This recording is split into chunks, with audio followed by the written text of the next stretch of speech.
Barry, the podcast does whatever it wants, whenever it wants, because really nobody's the boss of us. I'm Brian Noonan. With me, as always, is, well, no, nobody's here. As you can see, I am all by myself. It is Eclipse Day today. That is, I'm recording on the night of the eclipse, 2024.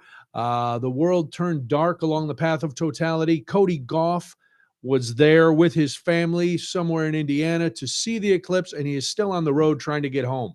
If you remember, I talked about when I went in 2017. It was a big deal when we went to the eclipse then. It was myself, a friend of mine who you'd know from, he was one of the Insatiable Insomniacs, great producer at WGN, Jeff, and a friend of ours, John, and we all went down to Carbondale in 2017 to see the big eclipse, and it was wonderful, except even then, it took us about 12 or 13 hours to get home from Carbondale, which is usually 5.5, maybe 6 tops, but it was a nightmare. So Cody is having a rough day. Welcome to everybody who's coming into the chat.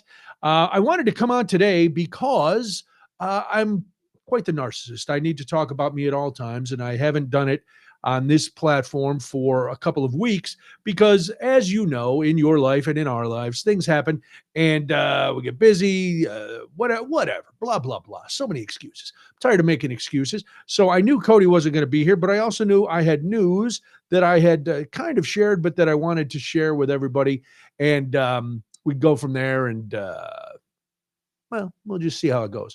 Mike, happy Melted Eyeballs Day to you as well. Hello, Linda. Yeah, this was a nicer Melted Eyeballs Day. I'll just do this quick. I'm going to bury the lead, make everybody wait for it. But today, I did not go to Carbondale. I had originally booked a room somewhere in Ohio, northwest of Dayton, that was in the path of totality. It was going to be dark for about 3 minutes, and the room was not palatial by any stretch of the imagination. It was a $70 motel room. So I was going to see the eclipse and then leave some dead bodies in there because that's what those kind of roadside motels are for. I learned that from Psycho way back with Anthony Perkins, and I spent enough time in those kind of roadside motels when I was on the road doing stand-up to know that, yes, this is in fact the kind of motel we were going to stay in. But I was like, we're just going to have a couple hours sleep. Well, plans changed, and I'll tell you why. But we did not go, so we canceled the room. So today I was in Milwaukee for totality. Yes, and 90% totality in Milwaukee. So I was on the roof of the parking garage at WTMJ and went out, and I still had my solar eclipse glasses from 2017 because I throw nothing away. So I had my SIU eclipse glasses, I had NASA glasses, and then I had some that I had bought from a NASA recognized vendor. Should correct, I did not have my NASA glasses because I had lent them to Molly, who ended up going spur of the moment, much like her father did 7 years ago. Molly and her boyfriend decided they were going to go, and they drove down to West Terre Haute, but she didn't have any glasses. So I lent her some of our eclipse glasses. Mike Schaefer says, I made it to Lebanon, Indiana, then ran away as fast as I could. Sure, because you thought the world was coming to an end. You didn't want to have to sacrifice a virgin and throw her into a volcano. Mike, I understand. Eric, welcome from Wells Beach, Maine.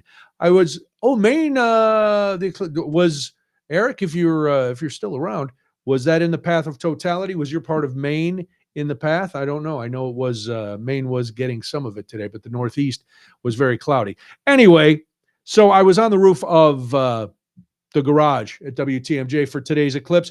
Got to see it 90%. It was cool.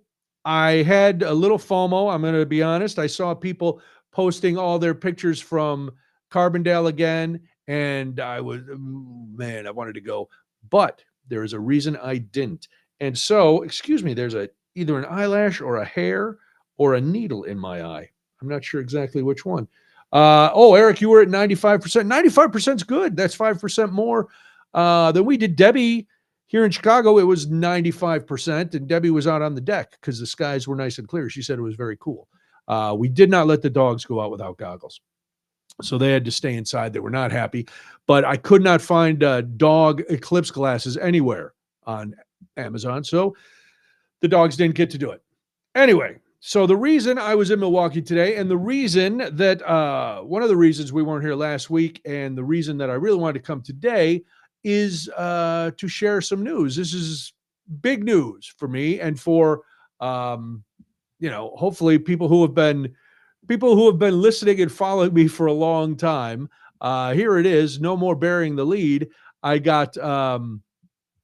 have accepted an offer to be the full-time co-host of a brand new show on WTMJ called Spanning the State. And I am working with Kristen Bry, who started it was called About Wisconsin. She would do funny videos and things about all sorts of Wisconsin politics and Wisconsin issues. And it is a long and torturous story. I will save you some of the details, but I will say my first reaction when they offered me the deal was internally was it's about effing time. Because my history at the last place where it was, oh yeah, here, come here, we'll give you that. And they, whatever. I still don't. Someday, if I'm really hammered, I'll tell you the whole story about that place. But so this is how this worked, because I've been hosting nights at TMJ for a long time, which is great because the show I do at night is not like the other news shows throughout the day. It was me being me, working with the great producers that I got to work with along the way, and having fun, talking about the big stories in Wisconsin, talking about the big stories in the world, and also talking about things like March Mammal Madness, the ASU mammal bracket competition, and just other goofy stuff.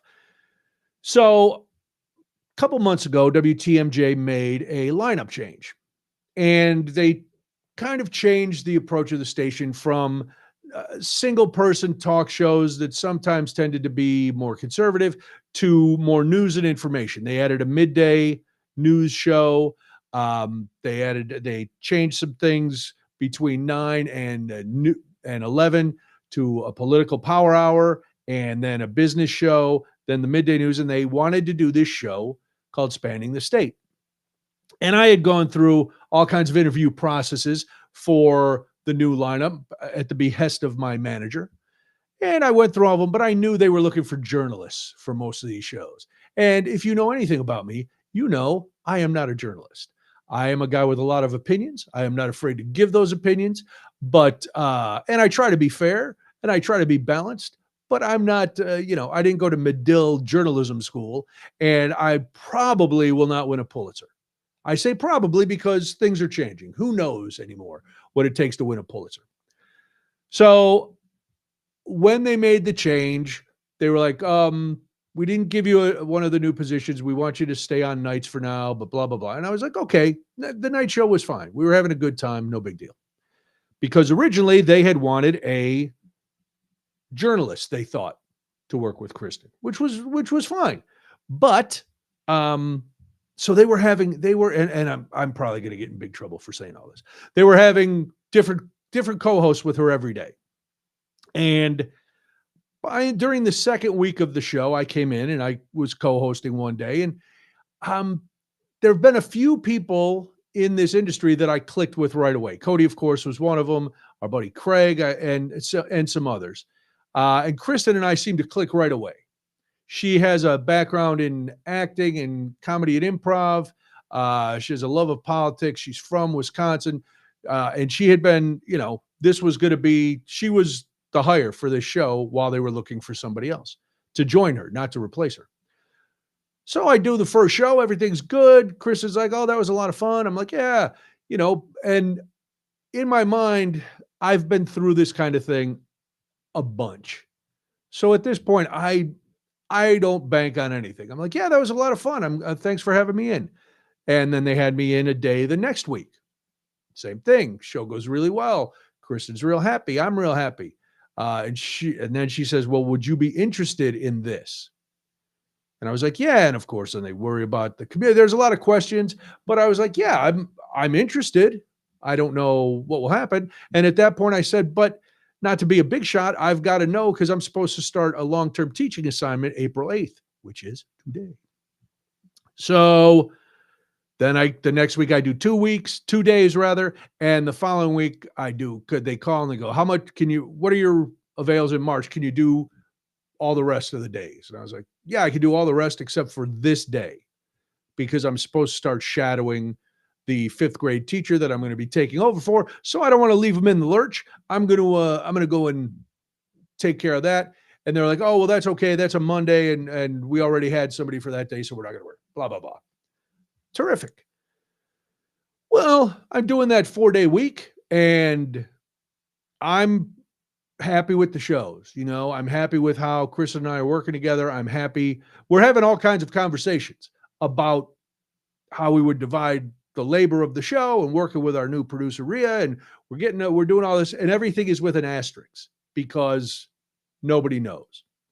Now, I had talked to the boss the week before and told him the same thing about my timetable. I'm like, listen, I'm not going to try to sell myself to you anymore because really, if you don't know how fabulous I am, how can I, I can't convince you. You've known me a long time.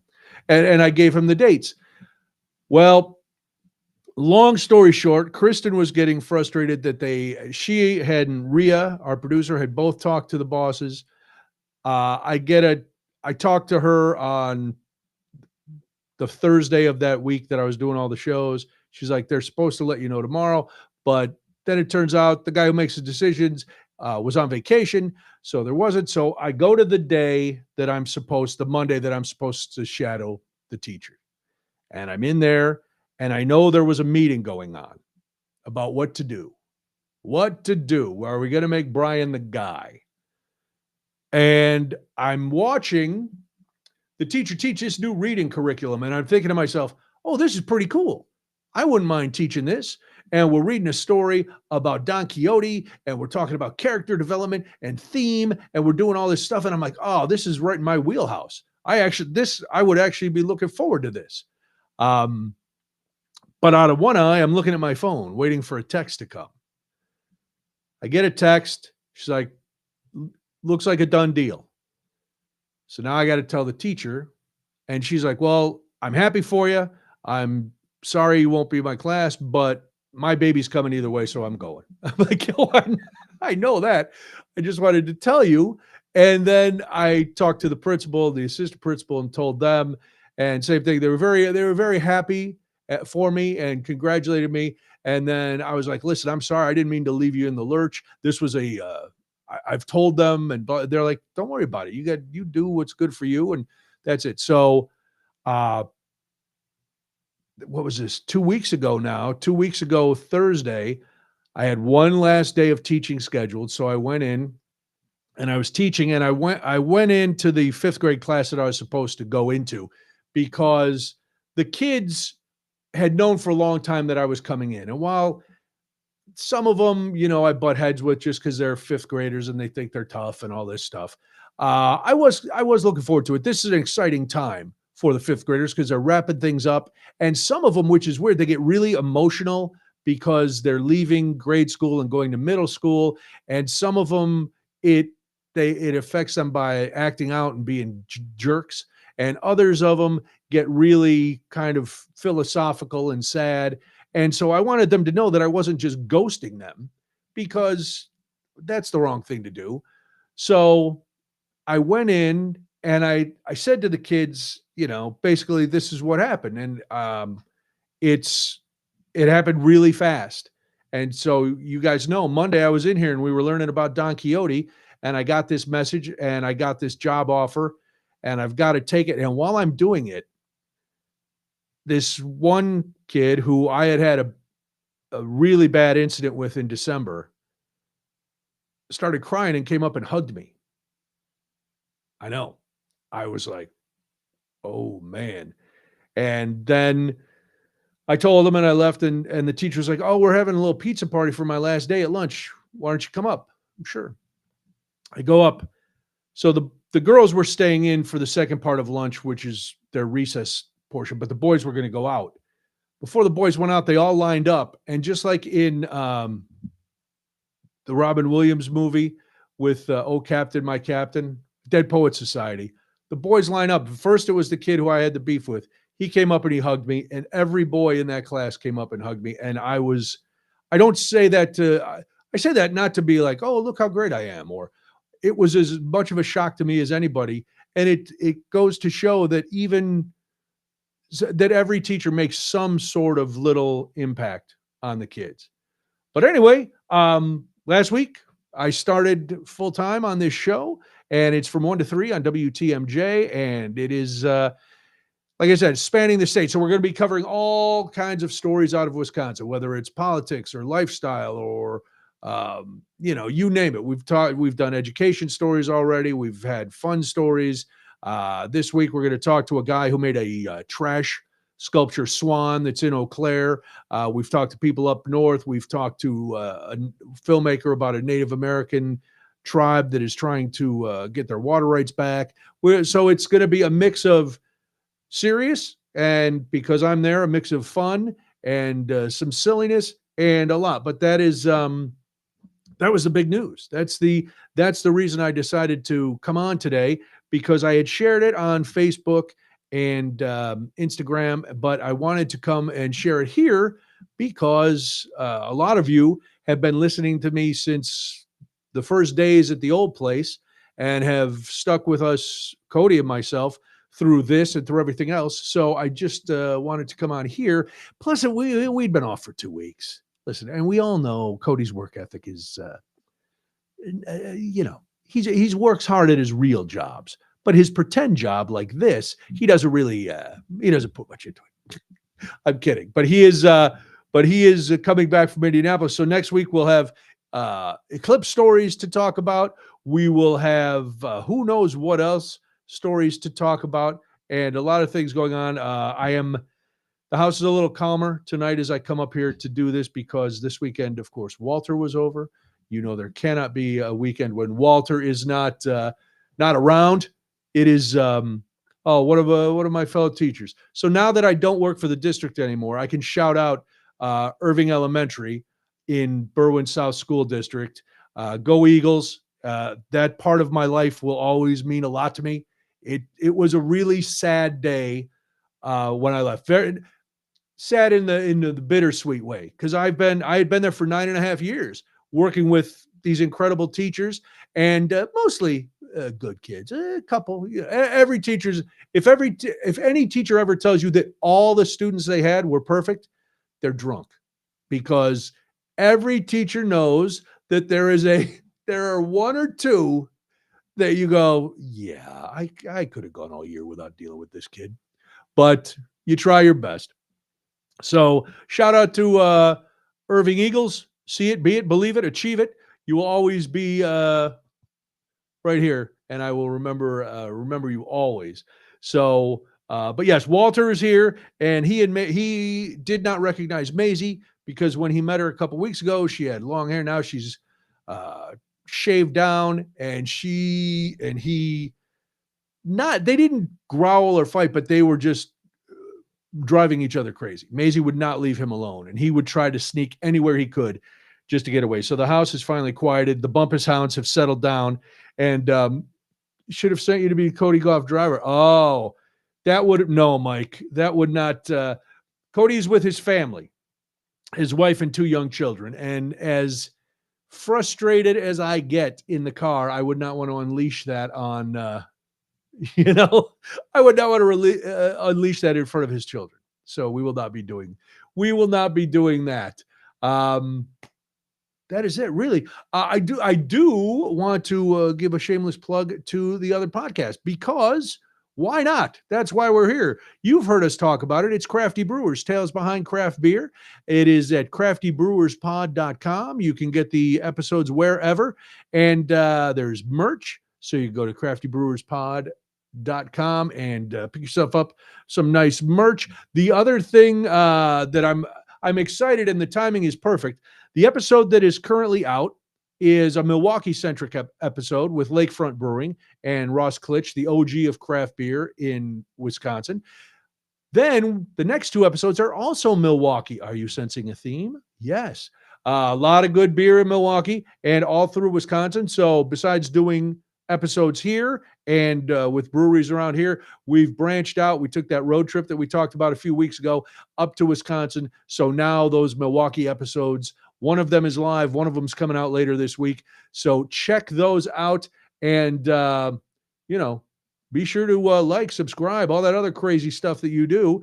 Follow us on Insta, crafty_brewers_pod.